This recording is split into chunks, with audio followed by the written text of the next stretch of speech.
A judge did grant him that restraining order, and now he can go back and play for the University of Alabama. Rodney, this sets such a precedent if this goes through, because how many kids are you going to see declare for a draft, get drafted, go play professional ball, and then decide that they want to come back and play college ball?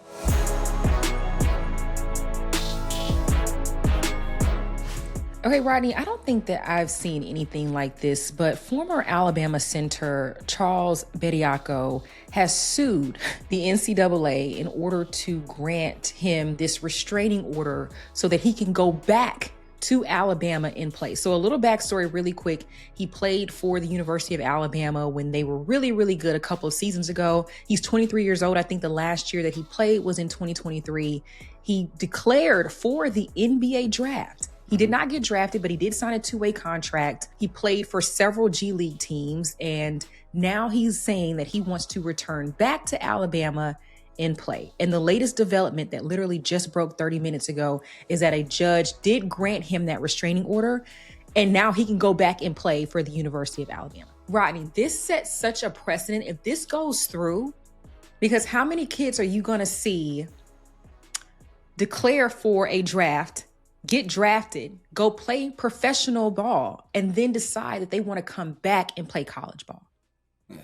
I think we're making a bigger deal out of this because it's something that we're not comfortable with or familiar with happening in basketball and football. But other sports do allow this, right? Like baseball, an NCAA baseball player can be selected by a team, can spend some time in the summer doing training camps with said team and decide to go back to college. So I think we're just unaccustomed to this taking place in basketball. And so it's kind of making us feel like players are cheating the system or working the system. But in all actuality, man, if the kid has 2 more years of eligibility left, then I really don't see a difference. Then, you know, and it's not like he's campaigning or opining for additional eligibility. He has legitimately 2 years left. So if he wants to exercise those 2 and exhaust them, then I kind of don't have a problem with this particular instance, which is something I did not even expect to say. That's a very interesting take, because I think that obviously it is known with specifically college football and basketball that when you declare for the draft, and now it's like you can declare for the draft, and if you before the draft, you can still decide I want to go back. But once you get drafted, everybody knows that that's it. That's the gamble that you take. You're taking this risk for the future of your career, and you're saying, now it's time for me to go play at the next level, and you go and do that. And you've done that, and you've been playing at the next level. It may not be as high as you wanted to play. You're playing in the G League. And now you're saying, I want to go back and play at the college level at 23 years old and get my last 2 years of eligibility. So then what happens after the last 2 years? Do you enter the draft again? Like, do you go get a job? Like, whatever happens. If this kid was a genius, right? If he was a brainiac and his sophomore year at college, somebody in Silicon Valley decided to give him a job offer, and he goes to that job offer and he's there for 2 years, but he never gets his degree, right? We wouldn't have an issue with him going back to school to finish his education, to find another opportunity. I'm just saying comparatively, right? Comparing careers. And of course, there's a physical element. You would think 2 additional years give somebody a physical development that other players in college basketball do not have. But ultimately, I just think that we don't have to throw somebody out of the system because they decided to test the boundaries of their professional opportunities.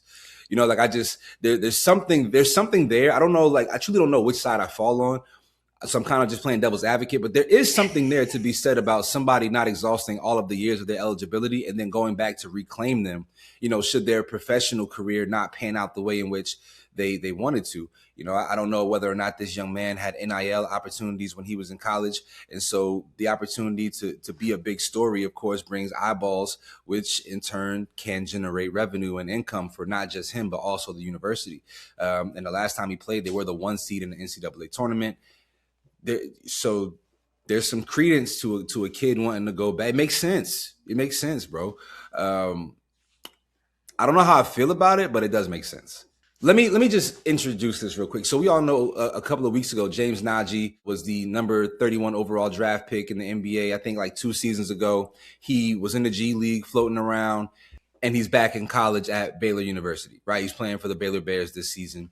And, while on paper you'd be like, yo, he's been playing professionally, he should be dominating. The kid is averaging 1.7 points per game and literally has no impact whatsoever on Baylor basketball. Yeah, see, I didn't hear that story, so I didn't know that Really? already happened. Yeah, James Naji Mm. is a young man. He's from Africa. He never played college basketball. He was drafted, and after 2 years, he's back playing in the NCAA for Baylor. And he started like maybe 10 games into the season or something like that. But he's only played 6 games this season, and he's averaging literally 1.7 points per game and like some nominal number of rebounds. Okay. Do you think that's because he never actually enrolled? Yeah, maybe. Because I'm like, I wonder if the difference is that Bediako actually played.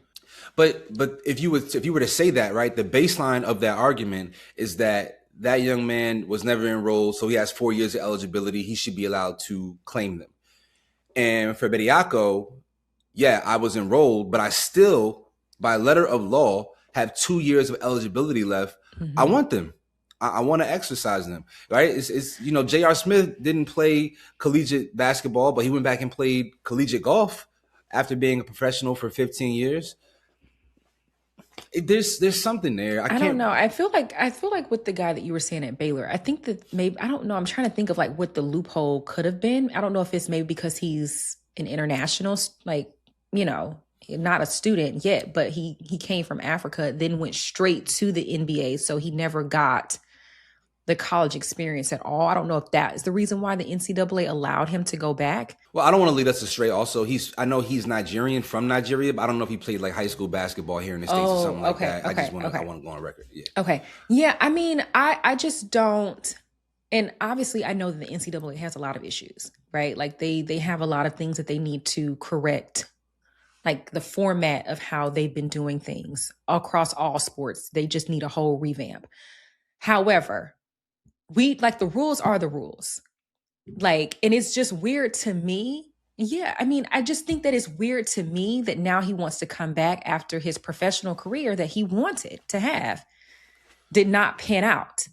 And so now you're going to be 24, 25 years old, like the same stuff that we were talking about. Like you went to and played for the pros, and now you're coming back to play at the college level. I just think that it's just odd. I feel like we would never see that in football. Will we see that in football? Yes, we will see. Are you crazy? We're definitely going to see this in football. Be clear. The sport of football and basketball, especially at the collegiate level, not so much the pro level, because right now it's like second generation wealthy kids. Like these are hungry children. Like not saying that like to be hyperbolic, but these are people who don't necessarily come from the wealthiest background sometimes. And so, without financial literacy, without real professional direction, right? They try to go about the process of feeding their family by earning professional dollars, and then they realize, yo, I'm not really ready. I'm not ready to carry the mantle of my family's name. And so they're like, where can I go back that's safe, that allows me the incubator to continue to grow, develop, earn income for my family. And that, of course, is going to be at the collegiate level, on the collegiate scene. I don't like the idea that, you can go get professional development for years and come back to college. But also, I don't like the idea of somebody trying something, it doesn't work out, and then being like, well, figure it out, buddy. Like that's not really fly to me. I think you don't like this because this is an Alabama player and you went to Auburn. So this is like some War Eagle hate a little bit. I think really this is what it is. You like, no. Yeah. Yes, it is. It really isn't that. It really isn't that. I think that you just made the point though, is that you're making money. I don't know if you probably didn't make as much money as some of these college kids are making right now, but you signed to a contract. You were working amongst all of these other professional athletes at a higher level than you would have been at the collegiate level. And now you're coming back down. Yeah. I think it just opens up a can of worms. Is there an age restriction on this? Like what happens? Yeah. Maybe. Is LeBron going to say, I didn't get my eligibility and I want to now return? That would be incredible. And we would all love to see that. And it. We would all love to see LeBron James playing college basketball. We would love that. Like if Bronny decided to, but again, these players have not clocked a minute on an NBA court. So they haven't, while they were pros by virtue of playing in the G League, because the G League is not college, I can make an argument that the talent level is pretty parallel between the G League in college, you just don't have to pretend to be going to class by virtue of being in the G League. But like Scoot Henderson, Scoot was in the G League, and we thought he would turn into like, you know, a superstar, and it hasn't panned out at all. And in some people's eyes, you know, Scoot is on his way out. So you think that if you get to the G League level and not the actual NBA level, then you could be allowed to go back down? Yo, have you seen the salaries for G League players? No, that's what I'm asking you. Is that's your argument? I'm personally not mad. But if you are actually on an NBA team, then you cannot go. I think there's pro, there's semi-pro, and then there's college. And I think for me, the G League represents semi-professional, which is like, we kind of pros, but we ain't like pros. Right. You know, for years we chastised the NCAA for being way too strict and stringent. And we were like, yo, they're worse than the police. They're treating players inadequately, right? Their hand was too strong. And they were too in control of so many things across, especially basketball and football. And a couple of years ago, you know, they were like, all right, you guys want chaos?